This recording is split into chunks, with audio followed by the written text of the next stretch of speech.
talk to me when you're at college. You were obviously deciding whether to go to university, and you ended up going. Can you talk to me about what made you go? What were the barriers, your concerns, and yeah, why you ended up doing art? I think it was the barrier. Big one was the financial side. As soon as you see that large, like £9,000, like just for the tuition fee, it's like, whoa, like, I'm not going to be able to afford that, and it's like a massive jump. And you think, right, am I going to be able to pay it off realistically? But then when I kind of researched into it and I spoke to tutors at college, I even emailed like different people and like got in contact with them and just said like, how do you go about it? Like, what's the whole loan situation? Because it's really complicated as well.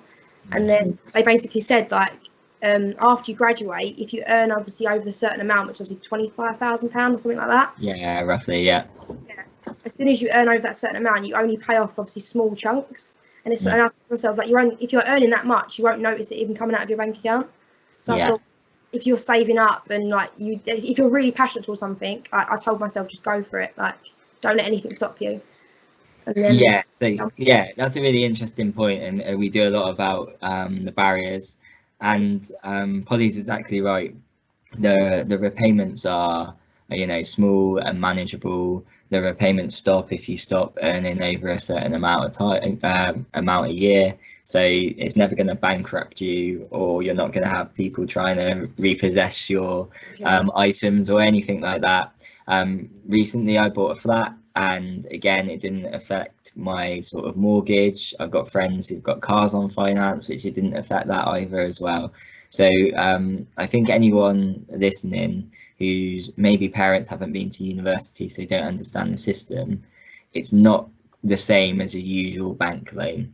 There's systems in place, and what we can do is in the video, we'll put a link to a video explaining how it is different. But thank you, Polly, for your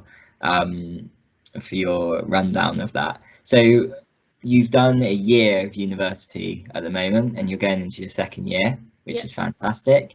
So you know that big number at the moment. Has it been worth it? Yeah, definitely. The amount of people I've met, and even just down to the tutors, like you hear about where the tutors have been and like the people they've met, like for example, like illustration, like the tutors that I had last year, like Tilly was like my personal tutor at Falmouth, and like we was just sitting there and they do like their tutorials. They basically like put like a slideshow up and they basically say like the experiences they've had in their past, like they show like their life. And she was literally like, oh yeah, I worked with CBeebies. And we was all like, what? Like, you worked with CBeebies? And it's like, it's just a casual conversation. And she's like, yeah, I've met this person, and this person, this person. And I just thought to myself, like, how do you get there? Like, how did you do that? And it's like when you hear someone else's story, that just inspires you that completely. Definitely. And I think that's something to mention about university level lecturers is many of them are either also have a job within the industry at the moment, or they're well researched, or they've achieved very high levels of industry recognition in the past. So who you're being taught by across all subjects really is they're all very impressive people, and it's quite nice because you specialize, don't you? So you're doing art, you're surrounded by the teachers who are passionate about the same things. And you know, everyone's personalities just bounce off of each other. That's awesome. So we've talked about the finance barrier. Was there anything else when you were at college that you were thinking, oh, I'm a bit nervous about this, or I'm a bit stressed about that? Because it sounds like you didn't know many people who had been to uni and stuff before. Yeah, I think the big one, obviously with the finance, was obviously distance. The distance being away from home. It was like, will I be able to be that independent? Will I be able to, like, I don't know, do my washing on my own and like cooking my own dinners, like that student life part of it. Like, I wouldn't say I go out drinking, like I'm not that type of person anyway. So that was a massive step, like moving away from home. The whole uni thing, everyone's like, oh, we're just gonna go out and get drunk every night. Whereas like I was like, oh no, but I'm not that type of person. Then I thought, am I gonna find friends that are like me? And then you do, like there's literally people down there that I met literally straight away, and you just bounce off of them, you literally make friends for life.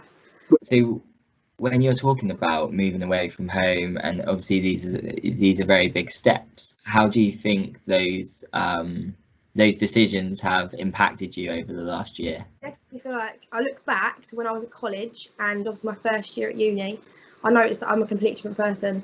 Like you become very more independent and you believe in yourself, and like the confidence just comes out. You think you can do it, and I proved it to myself. I keep telling myself I done that first year, and then I'm like, all I've got left is another 2 years, and I'm open to the big wide world. And I'm like, I know I'm capable of it. So That's so awesome to hear. And actually, the reason I really like that is because it is very similar to my experience as well. So I had very similar anxieties around sort of moving away from home. I had I got a really nice family who I enjoy spending time with. I've got a good group of friends at home as well. So there wasn't any reason other than university to sort of leave. I was quite happy where I was. But actually, when I went out and did it, like the skills that I developed, I don't know if I would have developed them in any other way. And actually, it brought out new areas of my personality, I would say. Would you agree? Yeah, definitely. I think it's even down to like making conversation with people, and it's like you think to yourself, like, I don't know, you'd sit there and like you'd reminisce about like things you used to like when you was little, and it's like, oh my god, like these people like the same things I did, and it's like, and then like even the conversations are different because people come from different areas, and it's like even down to like people's accents. It's like even being in Cornwall, everyone's like, "You're right, my love," and I'm like, it's just so weird, like hearing different people's accents, and it's like it's really like refreshing as well.